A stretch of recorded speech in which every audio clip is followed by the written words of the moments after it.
আপনি কি সারাদিন স্ক্রিনের সামনে না বসেও শেয়ার মার্কেট থেকে রোজগার করতে চান?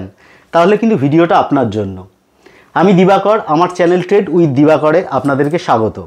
আজকের ভিডিওতে আমি আলোচনা করব অ্যাজ এ বিগিনার যারা নতুন তাদের কিভাবে স্টেপ বাই স্টেপ পদ্ধতিতে কিভাবে সুইং ট্রেডিং স্টার্ট করবে তার একটা ব্লুপ্রিন্ট। ভিডিওটা কিন্তু শেষ অবধি দেখবেন, অনেক ইন্টারেস্টিং ভিডিও এবং ভিডিওটা কিন্তু আপনাকে অনেক শিখতে সাহায্য করবে। আমার চ্যানেলটি যদি এখনও সাবস্ক্রাইব না করে থাকেন তাহলে প্লিজ সাবস্ক্রাইব করবেন এবং বেল বাটনটা কিন্তু অন করতে ভুলবেন না, কারণ আমি আমার এই চ্যানেলে অনেক পাওয়ারফুল লার্নিং ভিডিও আনি, সেগুলো আপনাদের পেতে সাহায্য হবে। চলুন দেখা যাক স্ক্রিনে। তাহলে এবার দেখা যাক সুইং ট্রেডিং কাকে বলে। সুইং ট্রেডিংয়ের এক কথায় মানে হচ্ছে মার্কেটের কোনো একটা ট্রেন্ডের কোনো একটা সুইংকে ক্যাপচার করা। মানে সুইং ট্রেডিং মানে ধরুন মার্কেট এরকমভাবে যাচ্ছে, মার্কেট তো এরকমভাবে যায়, এরকমভাবে এ দেখুন একটা ট্রেন্ড লাইন দিয়ে যাচ্ছে, এই দেখুন এটা একটা ট্রেন্ড লাইন ধরে যাচ্ছে, এটা একটা সাপোর্ট ক্রিয়েট হয়েছে। এখানে সুইং ট্রেডার্স যারা তারা এখানে এন্ট্রি নেবে এবং এখানে এক্সিট করবে। এই পয়েন্টটুকু ক্যাপচার করাকে বলা হয় সুইং ট্রেডিং। মানে মার্কেট আপ ট্রেন্ডে যখন যাচ্ছে তখন এই সুইং ক্যাপচার করছে এবং এই ট্রেন্ডটাকে ক্যাপচার করা, ট্রেন্ডকে রাইডিং করাকেই বলে কিন্তু সুইং ট্রেডিং। আবার দেখা গেল মার্কেট, কোনো একটা মার্কেট হয়তো এরকম সাপোর্ট রেজিস্ট্যান্সের মধ্যে আটকে আছে, এরকম এরকম এরকম এরকম, এখানে এন্ট্রি নেওয়া, এখানে এক্সিট করা। এরকমভাবে সুইং ট্রেডাররা একটা ছোট মুভ কিন্তু ক্যাপচার করে। সুইং ট্রেডারদের এর জন্যই কিন্তু সুইং ট্রেডিং বলা হয়। এবং সুইং ট্রেডারের এবার দ্বিতীয় আসুন বেনিফিট। সুইং ট্রেডিং করলে কি কি বেনিফিট পাওয়া যায় ফার্স্ট দেখে নিই চলুন। সুইং ট্রেডিং প্রথমে হচ্ছে আপনার টাইম কিন্তু সুইং ট্রেডিংয়ে খুব কম লাগে। ইন্ট্রাডে বা অপশন ট্রেডার যারা, মানে যদি আপনি ইন্ট্রাডে করেন তাহলে তো কিংবা স্ক্যালপার যদি হয় তাহলে তো আপনাকে স্ক্রিনের সামনে পুরো বসে থাকতে হবে ফুল টাইম। কিন্তু সুইং ট্রেডিংয়ে কিন্তু এরকম না। আপনি যদি জব করেন বা ব্যবসা করেন, আপনি আপনার চাকরি বা ব্যবসার থেকে আসার পর আপনি আপনার পছন্দের স্টকগুলো বেছে সেগুলো স্টাডি করে রেখে দেবেন এবং পরে ট্রেড করবেন। এবং সুইং ট্রেডিং করার পর কিন্তু বারবার অত দেখার কোনো প্রয়োজন হয় না, ঠিক আছে? এই কারণে সুইং ট্রেডিংয়ে কিন্তু টাইম তুলনামূলক অনেক কম লাগে। দ্বিতীয় লো রিস্ক মানে ধরুন অপশন ট্রেড বা ইন্টারডেতে কিন্তু তুলনামূলক অনেক বেশি রিস্কি হয়, কেন বারবার ট্রেড নেওয়া হয়, বারবার ওখানে এন্ট্রি এক্সিটের জন্য। এখানে কি হয়, ওখানে যেমন ট্রেডিং এর রিস্কও বেশি, সেরকম আপনার ট্রেডিং এর তো একটা খরচা আছে, ডিম্যাট অ্যাকাউন্টের একটা ফিজ আছে, সেই খরচা কিন্তু অনেক বেশি হয়ে যায়। বারবার এন্ট্রি এক্সিট করলে কি এই ধরনের ট্রেডিং অ্যাকাউন্টে প্রচুর খরচা হয়ে যায়। এমন সময় দেখা যায় মাসের শেষে হয়তো যা লাভ হয়েছে তা তা খরচাতেই বেরিয়ে গেছে, ঠিক আছে? তা এর জন্য লো রিস্ক এবং খরচাও কিন্তু অনেক কম। 3 নম্বর কি, টাইম ফ্রেম কম, লো রিস্ক অনেক কম লাগে এবং কি হাই উইনিং প্রবাবিলিটি অনেক বেশি হয়। এর মানে কি? এর মানে বুঝে রাখুন, ধরুন কোনো স্ট্র্যাটেজি প্রাইস অ্যাকশনে যখন আমরা কাজ করি তখন কিন্তু অল্প টাইম ফ্রেমে কাজ করলে তার অ্যাকুরেসি কিন্তু অনেক কম হয়। কিরকম, ধরুন আপনি কোনো স্ট্র্যাটেজি একটা কাজ করছেন, সেটা 5 মিনিটে যে অ্যাকুরেসি দেবে, আপনি যদি 1 ঘন্টায় কাজ করেন 1 ঘন্টার অ্যাকুরেসি কিন্তু অনেক বেটার হবে। যত হায়ার টাইম ফ্রেমে যাবেন তত আপনার স্ট্র্যাটেজির অ্যাকুরেসি বা উইনিং প্রবাবিলিটি কিন্তু অনেক বেড়ে যায়। তাহলে ট্রেডিংয়ে উইনিং প্রবাবিলিটি কিন্তু অনেক বেশি হয়। এই জন্য যারা সুইং ট্রেডার প্রথমেই সবাইকে বলা হয় সুইং ট্রেডিংয়ে আসতে। সুইং ট্রেডিংয়ে অধিকাংশ ট্রেডার কিন্তু লাভবান হয় বা প্রফিটেবল থাকতে পারে একটা দীর্ঘদিন ধরে। এই জন্য সুইং ট্রেডিং কিন্তু এত জনপ্রিয়। তাহলে এই 3টে বেনিফিট, একটা হচ্ছে টাইম কম লাগে, রিস্ক কম এবং উইনিং প্রবাবিলিটি কিন্তু অনেক বেশি হয়। এবার আসুন সুইং ট্রেডিং করার স্টেপ। কি কি স্টেপ আপনাকে সুইং ট্রেডিং করতে গেলে লাগবে তার আগে বলে দিই, ভিডিওটা যদি এখনো আপনি সাবস্ক্রাইব না করে থাকেন প্লিজ সাবস্ক্রাইব করে দেবেন এবং বেল বাটনটা কিন্তু অন করে রাখবেন যাতে নোটিফিকেশন পান। এবার আসুন কি কি ভাবে আপনি সুইং ট্রেডিং করবেন চলুন এবার দেখা যাক। ফার্স্ট, আপনাকে টেকনিক্যাল অথবা ফান্ডামেন্টাল নলেজ, কিন্তু একটা বেসিক নলেজ আপনার মধ্যে থাকতে হবে। বেসিক নলেজ মানে টেকনিক্যাল বলতে support resistance, trend line, candlestick chart, এই ধরনের বেসিক যেগুলো, খুব বেশি জানার দরকার নেই, বেশি জানলে কিন্তু আবার কনফিউশন হয়ে যাবে। আপনি এই বেসিকগুলো জেনে রাখুন, জেনে রেখে আপনি কিন্তু কাজ শুরু করে দিতে পারবেন। এইরকম কিভাবে চার্ট পড়বেন বা প্রাইস অ্যাকশনের বেসিক ধারণা পেতে কিন্তু আমার চ্যানেলে আমি ডেডিকেটেড একটা প্লেলিস্ট বানিয়েছি, হাউ টু রিড চার্ট, সেটা কিন্তু একবার ভিজিট করবেন, তাহলে আপনি কিন্তু আপনার ক্লিয়ার হয়ে যাবে। বলে দিই তাহলে আমাদের কি করতে হবে। ফার্স্ট আমাকে টেকনিক্যাল এবং ফান্ডামেন্টাল, দেখুন ফান্ডামেন্টাল অধিকাংশ কত লোক দেখে আমি জানি না, আমি পারি না ফান্ডামেন্টাল, আমি টেকনিক্যাল দেখেই করি, তবুও কেউ যদি চায় ফান্ডামেন্টালও দেখতে পারে। এইরকম টেকনিক্যালগুলো, এই স্টাডিগুলো করার পর আপনাকে কি করতে হবে, একটা স্ট্র্যাটেজি তৈরি করতে হবে। স্ট্র্যাটেজি মানে কি?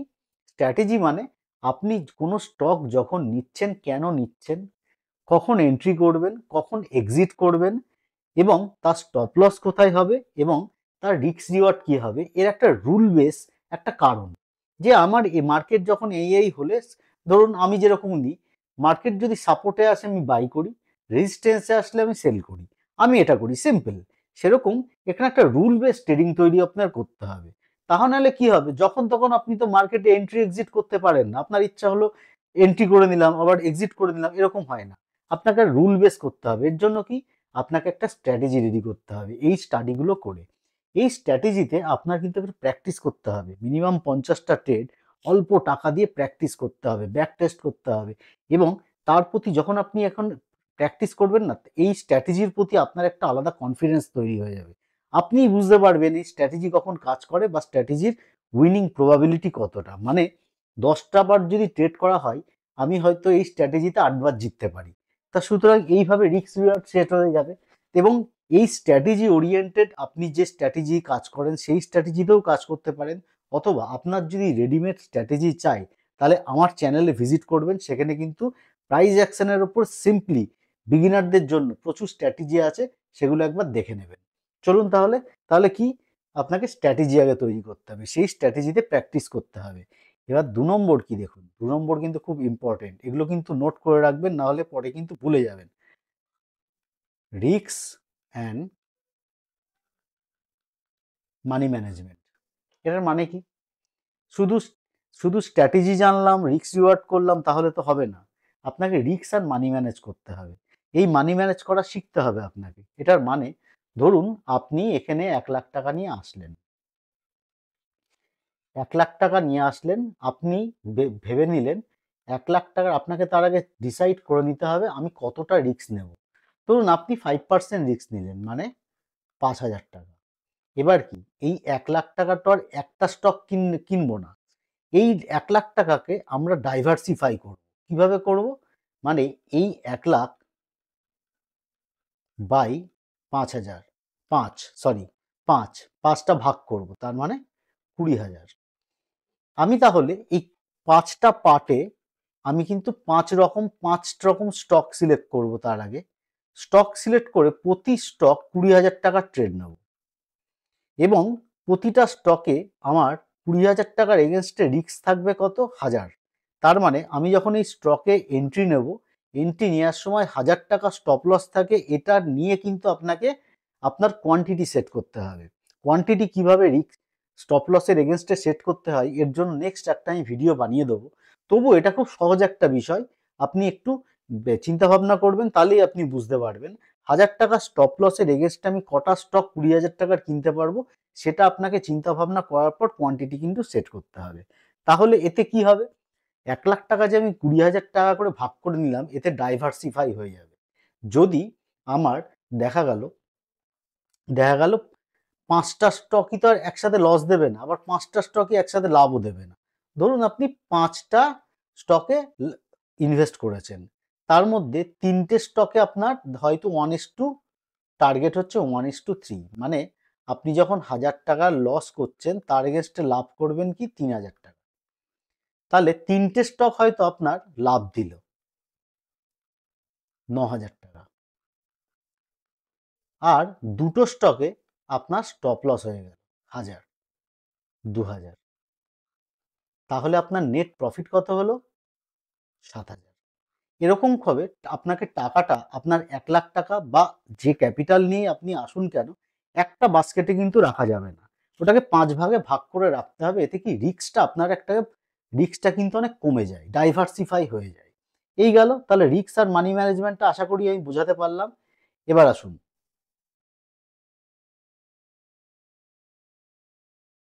এ তো গেল। এবার আমার স্ট্র্যাটেজি তৈরি হয়ে গেল, পড়াশোনা হলো, স্ট্র্যাটেজি হলো, রিস্ক ম্যানেজমেন্ট হলো, মানি ম্যানেজমেন্ট হলো। এবার খুব ইম্পর্টেন্ট এবার বিষয়, স্টক কিভাবে খুঁজবো। স্ট্র্যাটেজি তো রেডি, এবার স্টকটা তো খুঁজে পেতে হবে। শেয়ার মার্কেট তো একটা বিশাল বড়, হাজার হাজার স্টক, তার মধ্যে আমি ট্রেড করব এরকম স্টক কোথায় খুঁজে পাবো, বা কি গুণ, কি কি গুণ থাকতে হবে একটা স্টকের মধ্যে যে স্টকটা আমি চুজ করব। ফার্স্ট, আপনি যে স্টক চুজ করবেন সেটা যেন লিকুইড স্টক হয়। লিকুইড মানে বড় স্টক, যাতে প্রচুর বায়ার এবং সেলার আছে। যেরকম বড় বড় কোম্পানি আইসিআইসিআই ব্যাংক, এসবিআই, এতে হাজার হাজার কোটি কোটি লাখ লাখ ট্রেড হচ্ছে। এখানে এন্ট্রি নেওয়া এবং এক্সিট করা কিন্তু খুব সহজ।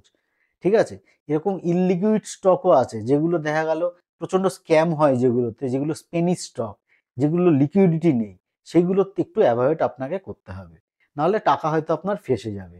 এন্ট্রি এক্সিট করাটা কিন্তু মুশকিল হয়ে যাবে। এবং ইললিকুইড স্টকে কি হয়, প্রাইস অ্যাকশনও কিন্তু বেটার কাজ করে। ঠিক আছে, তা সুতরাং লিকুইড স্টক কিভাবে খুঁজতে হয়, লিকুইড স্টক কোথায় গিয়ে ফ্রিতে খুঁজতে হয়। অ্যাকচুয়ালি খুঁজতে গেলে আপনাকে তো কোনো স্ক্যানার লাগবে, সেই স্ক্যানারটা কিভাবে ফ্রিতে পাওয়া যায় সেটার জন্য আমি একটা ডেডিকেটেড ভিডিও কিন্তু বানিয়েছি, কিভাবে সেরা স্টক খুঁজতে হয়। আমার চ্যানেলে কিন্তু ওটা ভিজিট করবেন এবং তার একটা ডেসক্রিপশন বক্সে আমি লিঙ্ক কিন্তু দিয়ে দেবো। তবুও বলে দিই, এটার জন্য চার্টিং সফটওয়্যার আছে।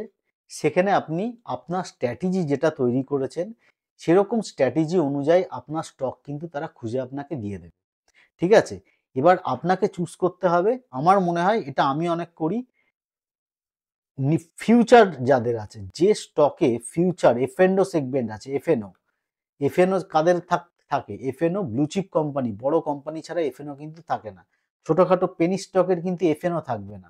এফএনও যার থাকবে তার ভেবে নেবেন সে বড় কোম্পানি, মানে বড় লেভেলের কোম্পানি। তা সুতরাং আপনি চেষ্টা করবেন এফএনও আছে এরকম স্টক চুজ করার এবং এই সব স্টকের মধ্যে ট্রেড করার। তাহলে চার্টিনকে গিয়ে এফএনও স্টকের মধ্যে আপনার স্ট্র্যাটেজি অনুযায়ী স্টক সহজে কিভাবে খুঁজতে হয় সেটা কিন্তু আমার ভিডিওতে দেখবেন, সেখানে ক্লিয়ারলি আমি বলে দিয়েছি। তাহলে এটা 3টে স্টেপ কমপ্লিট হয়ে গেল। আমি স্টকও খুঁজে পেয়ে গেলাম। স্টক খুঁজে পাওয়ার পর কি করতে হবে, আপনার অবসর সময় এই স্টকগুলো আপনাকে মার্ক করে রাখতে হবে। দেখা গেল আপনি সাপোর্ট রেজিস্ট্যান্সের মতো আমার মতো কাজ করেন, বা অন্য কিছুতেও আপনি অন্য কিছুতেও কাজ করতে পারেন আপনার সুবিধা মতো। আমি কোনো স্ট্র্যাটেজি নিয়ে আলোচনা করছি না। দেখা গেল আপনি সাপোর্ট রেজিস্ট্যান্সে আপনার কাজ কি, যে কটা স্টক আপনি আপনার স্ক্যানারে পেলেন সেই কটা স্টকে সুন্দর করে সাপোর্ট রেজিস্ট্যান্স মার্ক করে রাখলেন, অথবা ট্রেন্ড লাইন মার্ক করে রাখলেন। এবার দেখা গেল প্রাইস এখানে আসলো, এখানে আসলো, এখানে এখানে থেকে আপনি এখানে মার্ক করে রাখলেন। প্রাইস এখানে আসার সাথে সাথে আপনি ডিরেক্টলি এন্ট্রি নিতে পারেন, অথবা কোনো, আমি তো দেখিয়েছি সাপোর্ট রেজিস্ট্যান্সের ওপর আমার স্ট্র্যাটেজি আছে, সেটা দেখে নেবেন একবার। তো এবার কি ম্যাক্সিমাম কি কি ভুল করে আমি বলে দিই, মিস্টেক কি কি করে। ট্রেডাররা কি করে, ফোমো ট্রেডিং করে ফেলে। ফোমো ট্রেডিং মানে কি, ফিয়ার অফ মিসিং আউট। এটার মানে দেখা গেল স্ট্র্যাটেজি তো রেডি হয়ে গেল, এবার একটা কি ট্রেডার ভাবে ধর এই প্রাইস এখানে আসার আগে আমি এখানে এন্ট্রি নিয়ে নিই। এখানে যেই এন্ট্রি নিয়ে দিল মানে তার ধৈর্য নেই। প্রাইস যে এখানে আসার পর একটা বাই সিগন্যাল দেবে, তারপরে তো এন্ট্রি করতে হবে, তার আগেই হয়তো সে এন্ট্রি নিয়ে দিল। তাহলে কি হবে, ভুল জায়গায় এন্ট্রি নিলে স্টপ লসও তো বড় হয়ে যাবে। তাহলে আপনার মানি ম্যানেজমেন্ট কিচ্ছু ঠিক থাকলো না, স্টপ লসও ঠিক, আপনার স্ট্র্যাটেজি অনুযায়ী আপনি ট্রেড নিলেন না। তখন কিন্তু এটা কিন্তু অধিকাংশ ট্রেডার যারা নতুন ট্রেডার তাদের মধ্যেই ফোমো ট্রেডিং এর জন্য কিন্তু বড় টাকা লস হওয়ার চান্স আছে। সুতরাং ফোমো ট্রেডিং এড়াতে গেলে আপনাকে রুল বেস ট্রেডিং করতে হবে। রুল বেস ট্রেডিং মানে যে স্ট্র্যাটেজিতে আপনি কাজ করছেন সে যেটাই হোক, আমার আমার দেখানো স্ট্র্যাটেজি, অথবা আপনি অন্য কোনো চ্যানেলের দেখেছেন, অথবা আপনার নিজের তৈরি করা, সেই স্ট্র্যাটেজিতে যতক্ষণ বাই বা সেল সিগন্যাল না দিচ্ছে ততক্ষণ কিন্তু আপনি এন্ট্রি করবেন না। ধৈর্য ধরে বসে থাকুন, প্রাইস সেই পয়েন্টে আসার পরই কিন্তু আপনাকে এন্ট্রি করতে হবে। তা সুতরাং এখানে ধৈর্যটা কিন্তু খুব ইম্পর্টেন্ট। এই মিস্টেক থেকে আপনি তাহলে বাঁচতে পারেন। দ্বিতীয় দ্বিতীয় ভুল কি করে, এসএল। এসএল কি, আপনাকে ওই যে বললাম 5টা 6টা স্টক নিলে আপনার তার মধ্যে একটা দুটো এসএল হতেই পারে। সব শেয়ার মার্কেটে কিন্তু 100% অ্যাকুরেট কিংবা 100% অ্যাকুরেট স্ট্র্যাটেজি কিছু হয় না। শেয়ার মার্কেটে আপনাকে কিন্তু হারতেও হবে, জিততেও হবে। তো সেক্ষেত্রে মানি ম্যানেজ করে আপনাকে চলতে হবে। 5টা ট্রেডের মধ্যে একটা ট্রেডের এসএল হতেই পারে। এবার কি হয়, অনেকেই ওই এসএল আসার সাথে সাথে কিন্তু এসএল আসার পরও সে ওয়েট করে যে প্রাইস বোধহয় এবার ঘুরে যাবে, এবার ঘুরে যাবে। এই করতে করতে কি হয়, তার ক্যাপিটাল পুরো শেষ হয়ে যায়। আমি এখানে আমাদের রুল বেস ট্রেডিং মানে এসএল মানে এসএল, এসএল যেই হয়ে গেল আমি টাকা বের করে সেই টাকাটাকে আবার নেক্সট অপরচুনিটির জন্য কাজে লাগাবো। তা সুতরাং এই ভুলটা কিন্তু করা যাবে না স্ট্রিক্টলি। এটাই কিন্তু রুল বানাতে হবে ডিসিপ্লিন করে। নিজের যে রুলটা আপনি বানিয়েছেন সেই রুলের বাইরে এক ফোঁটাও যাওয়া যাবে না। তবেই কিন্তু মার্কেট থেকে আপনি প্রফিটেবল হবে। নচেত আপনার কিন্তু আপনি প্রফিটের মুখ দেখতে পারবেন না, উল্টে যে ক্যাপিটাল আনবেন সেটা চলে যাবে। ঠিক আছে, আশা করি বোঝাতে পারছি। ভিডিওটা যদি এখনো সাবস্ক্রাইব না করে থাকেন প্লিজ সাবস্ক্রাইব করে দেবেন। চলুন এবার নেক্সট যাওয়া যাক। এই গেল, তাহলে কি কি মিস্টেক আমি জেনে গেলাম, কিভাবে করতে হয় স্টেপ বাই স্টেপ দেখিয়ে দিলাম। এবার আসুন আর একটা বিষয়, আর একটা দেখুন, সুইং ট্রেডিং এর এতক্ষণ তো ভালো ভালো কথা আলোচনা করলাম। এবার কিছু ডিসঅ্যাডভান্টেজটাও কিন্তু আপনার জানা দরকার। ডিসঅ্যাডভান্টেজ কি? সুইং ট্রেডিংয়েও কিন্তু একটা রিস্ক আছে। কিরকম? দেখুন, সুইং ট্রেডিংয়ে আমরা কিন্তু ওভারনাইট কিন্তু পজিশন নিই। মানে আমরা কিন্তু যে পজিশনটা যেটা বাই করছি সেটা কিন্তু 1 সপ্তাহ 1 মাসের জন্য কিন্তু আমরা রাখি। সুইং ট্রেডিং মানে কি 1 মাস অথবা কয়েক দিনের জন্য হতে পারে। তা সুইং ট্রেডিংয়ে যখন রাখি, দেখা গেল এমন কোনো ইভেন্ট আসলো, আনএক্সপেক্টেড ইভেন্ট লাইক করোনা, যেমন করোনা এসেছিল, সেরকম কোনো ইভেন্ট আসলে কিন্তু প্রাইস দেখা গেল হঠাৎ করে গ্যাপ ডাউনে পরের দিন করলো। এক্ষেত্রে একটা লস হওয়ার কিন্তু সম্ভাবনা থাকে। কিন্তু তবুও আমি বলবো সুইং ট্রেডিং তবুও প্রফিট করা যায়। তার কারণ এরকম আনএক্সপেক্টেড ইভেন্ট বারবার আসে না। তো সুতরাং এরকম ভয় পাওয়ার কিছু নেই। আপনি তো টাকা ডাইভার্সিফাই করছেন, হয়তো একটা স্টকে কি দুটো স্টকে আসবে, সব স্টক একসাথে জিরো হয়ে যেতে পারে না ভালো স্টক। তা সেক্ষেত্রে রিস্ক আছে, রিওয়ার্ডও আছে, সুতরাং রিস্ক নিয়ে এতটা ভাববেন না। আর একটা 2 নম্বর যে মেন পয়েন্ট সেটা হচ্ছে ক্যাপিটাল। দেখুন, সুইং ট্রেডিং কিন্তু অল্প টাকার ট্রেডিং নয়। তার কারণ আপনি হয়তো কথার কথা, আপনি সুইং ট্রেডিং করছেন 10,000 টাকা দিয়ে। 10,000 টাকাকে 5 ভাগে ভাগ করলেন, 2,000 টাকা করে দিয়ে মাসের শেষে আপনি হয়তো 10,000 টাকার এগেনস্টে 10% মানে 2,000 টাকা ইনকাম করছেন। তাই 2,000 টাকা ইনকাম করলে আপনার ভালো লাগবে না। এটা আপনার মোটিভেশন পাবেন না। এই টাকা দিয়ে এখন তো কিছুই হয় না সেই অর্থে। তা সুতরাং আপনাকে একটা লামসাম ক্যাপিটাল কিন্তু লাগবে। একটা বড় ক্যাপিটাল নিয়ে কিন্তু আপনাকে সুইং ট্রেডিং করতে হবে। নাহলে কিন্তু এই প্রফিটটা খুব একটা মোটিভেট করবে না, ভালো লাগবে না আপনার। ঠিক আছে? আশা করি সুইং ট্রেডিং এর একটা ব্লুপ্রিন্ট আমি আপনাকে দিতে পেরেছি। স্টেপ বাই স্টেপ পদ্ধতি, অ্যাডভান্টেজ কি, ডিসঅ্যাডভান্টেজ কি, সমস্ত কিছু বোঝাতে পেরেছি। আপনার কাজ কি হবে? আপনি আজ থেকে যে কাজটা করবেন, আপনি যদি ব্যবসা করেন বা চাকরি করেন, সুইং ট্রেডিং করতে চান, তাহলে আপনার ফার্স্ট কাজ হবে আপনাকে স্টাডি করা। বেসিক আপনি কিভাবে চার্ট রিড করতে হয়, সাপোর্ট রেজিস্ট্যান্স করতে হয়, ট্রেন্ড লাইন, এগুলো আপনি জেনে নিন। জানার পর আপনার মনের মতো একটা স্ট্র্যাটেজি তৈরি করুন। আমি আপনাকে রেকমেন্ড করব এমন স্ট্র্যাটেজি চুজ করবেন যেটা ইজি হয়। মার্কেট কিন্তু ইজি জিনিসের জন্য আপনাকে টাকা দেবে। তার কারণ ইজি জিনিস ফলো করতে সুবিধা হয়, এক্সিকিউট করতে সুবিধা হয়। আমি বলছি না আমার মতো সাপোর্ট রেজিস্ট্যান্সেই করুন, আপনি আপনার মতো যেটা আপনার ভালো লাগে সেরকম একটা স্ট্র্যাটেজি রেডি করুন। দ্বিতীয় কি, স্ট্র্যাটেজিটাতে 50টা ট্রেড নিন ছোট ছোট ছোট টাকা দিয়ে, অথবা ব্যাক টেস্ট করুন, টোটাল 100টা করুন, 50টা ব্যাক টেস্ট করুন, 50টা ফরওয়ার্ড টেস্ট করুন। 100টা হয়ে গেল। এটার stop entry, exit, stop loss, risk reward কি হচ্ছে তার একটা গবেষণা করুন। এটা যখন ট্রেড নিচ্ছেন কখন কখন ফেল হচ্ছে, কখন কখন উইন হচ্ছে, এটা দেখে নিন। দেখার পর আপনার এবার ক্যাপিটাল আনুন। ক্যাপিটাল এনে আমি যেভাবে আপনাকে মানি ম্যানেজমেন্ট, রিস্ক ম্যানেজমেন্ট দেখা যায় সেইভাবে আপনি ট্রেড করা শুরু করুন। আমি গ্যারান্টি দিচ্ছি যদি এইভাবে আপনি ডিসিপ্লিন মেনে চলতে পারেন, আপনি একটা সময়ের পর প্রফিট দেখবেন এবং আমার কথা কিন্তু মনে রাখবেন। তা সুতরাং ভিডিওটা অনেক বড় হয়ে গেল। ভিডিওটা আজকে এখানেই শেষ করছি, এবং ভিডিওটা যদি ভালো লাগে লাইক, কমেন্ট এবং শেয়ার করবেন আপনার ট্রেডার বন্ধুর সাথে। নেক্সট ভিডিওতে দেখা হবে। তাহলে আজকে এই অবধি। নমস্কার, চলুন।